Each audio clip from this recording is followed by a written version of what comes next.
Estem en un nucli molt a la vora de Barcelona, estem a 15 minuts de Barcelona, tenim moltes vies de comunicació per anar cap a altres províncies, com a una hora de Lleida, una hora i mitja de Lleida, una hora de Girona, una hora de Tarragona. Això és un nexe bastant important. També de cara a portar els medis de transports, tant ja siguin públics com els que puguem utilitzar una empresa. D'altra banda, també a l'hora de buscar capital humà, a buscar personal per fer créixer les empreses.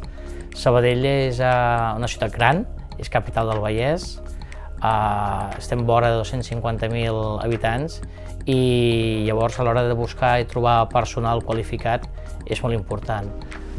És fàcil i de fet també tenim moltes universitats properes, tenim l'Autònoma, tenim la de Sabadell, tenim la de Terrassa, estem molt a la vora i això és molt important de cara a trobar personal per a les empreses, que en altres llocs no és pas fàcil. I els medis de comunicació són el tren, els autobusos que tenim a Sabadell, això ens facilita això.